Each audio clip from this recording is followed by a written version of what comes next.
Alors mes chers amis, il y a une question qui m'a été posée au sujet de la Sfirat HaOmer. Les femmes sont-elles tenues de réciter la Sfirat HaOmer? Et sinon, ont-elles le droit malgré tout? Est-ce conseillé, est-ce recommandé qu'elles accomplissent cette mitzvah de Sfirat HaOmer? Alors quand j'entends ce genre de questions, ça me fait toujours plaisir. Parce qu'il y a tellement de personnes qui se disent « Ah, je suis dispensé, je suis dispensé ». Quelquefois, on entend des femmes qui savent qu'elles sont dispensées de l'accomplissement d'une mitzvah et qui pourtant disent « J'aimerais tellement, est-ce que malgré tout je peux? Est-ce qu'il n'y a pas une façon dont je peux essayer de m'acquitter de cette mitzvah-là » Et ça fait toujours chaud au cœur de voir combien les enfants d'Akadosh Baruch Hu aiment tellement accomplir ces mitzvot. Alors, il faut savoir le principe de base. C'est que les femmes sont tenues d'accomplir toutes les mitzvot qui ne sont pas dépendantes du temps. Les mitzvot qui dépendent du temps, les femmes en sont dispensées.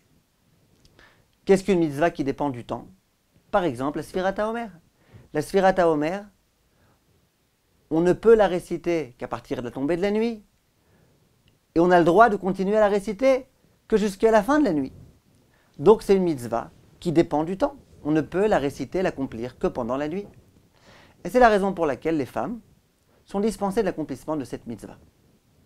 Ce principe-là est vrai aussi bien pour les Sfaradim que pour les Ashkenazim. Les femmes sont dispensées. Bien que le Magen Avraham a voulu dire que c'est possible que cette mitzvah-là, les femmes l'ont adoptée comme étant une obligation, mais malgré tout, lui-même dit que, en pratique, les femmes ne le font pas. Donc, les femmes en sont dispensées. D'où la question, elles sont dispensées, d'accord. Mais est-ce qu'elles peuvent, malgré tout, être plus rigoureuses et essayer d'accomplir cette mitzvah, bien qu'elles ne sont pas obligées? Or là, le principe est le suivant. D'après les Sfaradim, il est hors de question qu'une femme récite la bénédiction sur une mitzvah qui dépend du temps. Hors de question. Pourquoi? Parce que dans la bracha, qu'est-ce qu'on récite comme formulation, comme texte? On dit « Béni sois-tu Hachem », etc. « Asher kileshanu et mitzvotav, vetzivanu » et qui nous a donné l'ordre d'accomplir la mitzvah. C'est pas vrai? Il n'y a aucun ordre qui a été donné. Il y a un ordre qui a été donné aux femmes de réciter la Sfirat HaOmer. Il n'y a aucun ordre. On vient de le dire, elles sont dispensées. D'où le problème de réciter cette bénédiction. Et d'après le Shulchan Aruch, le Rav des Sfaradim, c'est interdit de prononcer cette bénédiction. Donc une femme qui voudrait accomplir la mitzvah de Sfirat HaOmer, pour l'instant, visiblement, elle pourrait, mais sans réciter la bénédiction. Elle n'a pas à dire Baruch Ata Hashem Elokeinu melech haolam al Sfirat HaOmer et après de dire Ayom Yom.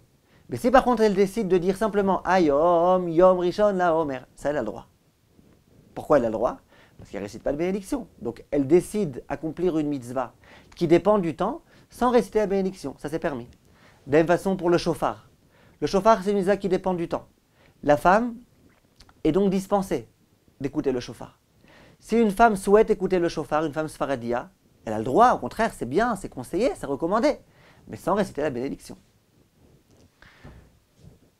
Simplement, viennent certains chachamim, en particulier les kabbalistes, ainsi que c'est écrit dans le Zohar et dans les écrits du Harizal, et le Kaf HaChaim rapporte ça, et le Ben Ishraï, et disent que s'il est vrai que d'après le pshat, d'après le sens simple des choses, la femme a le droit d'accomplir cette mitzvah si elle ne récite pas la bénédiction, il n'en demeure pas moins vrai que d'après la Kabbale, les femmes, il vaut mieux qu'elles ne récitent pas. Parce que cette mitzvah-là, c'est une mitzvah qui ne concerne pas les femmes. D'après la Kabbalah, c'est des idées qui sont complexes, qui nous échappent, il faut vraiment être un kabbaliste érudit pour bien comprendre tout cela. Mais c'est une mitzvah qui concerne les hommes et pas les femmes. C'est une mitzvah qui intrinsèquement a été donnée aux hommes et pas aux femmes. Donc, disent tous ces décisionnaires-là, le Rav Ben Sion Abba ou les compagnies, qu'il vaut mieux que les femmes ne récitent pas du tout cette bénédiction, ni cette mitzvah elle-même, qu'elles considèrent qu'elles sont dispensées et qu'elles ne disent même pas Ayom Yom Rishon, Ayom Yom Sheni, Ayom Yom Shlishi. Les décisionnaires ashkénazes, eux, je ne sais pas exactement pourquoi, mais souvent ils vont beaucoup moins d'après la Kabbale. Et eux, ils disent que la femme est dispensée, ça c'est vrai. Maintenant, si une femme est dispensée et qu'elle souhaite malgré tout réciter la bénédiction, eh bien ils disent qu'elles peuvent. Pourquoi? Parce que la coutume ashkénaze, c'est que les mitzvot qui sont dépendantes du temps, c'est vrai que les femmes en sont dispensées. Mais si elles décident de les accomplir, elles ont le droit. Une femme qui décide réciter la bénédiction sur le shofar avant d'entendre le shofar, elle a le droit. Pourtant, on dit Vetsivanu, tu nous as ordonné. Oui, nous, c'est pas forcément nous c'est les hommes, nous c'est le peuple juif. Comme ça, les décisionnaires ashkénazes disent. Dans tous les cas, les femmes ont le droit de réciter la bénédiction. Donc, Sfirat HaOmer, c'est une mitzvah qui dépend du temps, oui, mais si elles veulent, elles ont le droit. Ah, après la Kabbalah, non, ils ne tiennent pas tellement compte de ça. Et chez le Staipeler, par exemple, la coutume était que les filles, les femmes, elles récitaient aussi la bénédiction et elles accomplissaient cette mitzvah. Le seul problème qu'il peut y avoir, c'est que les femmes, elles risquent d'oublier d'accomplir tous les jours cette mitzvah. Les hommes, ils vont au Beth Knesset, ils font Arvit au Beth Knesset, donc ils se rappellent. Mais les femmes, elles sont à la maison et elles risquent d'oublier. Or, quel est le problème? C'est que pour qu'on puisse accomplir cette mitzvah-là de façon parfaite, pour que la mitzvah et la bracha soient justifiées, il faut réciter tous les jours cette Sfirat HaOmer. Depuis le premier jour jusqu'au dernier. Tous les jours, la Sfirat HaOmer, c'est une entité.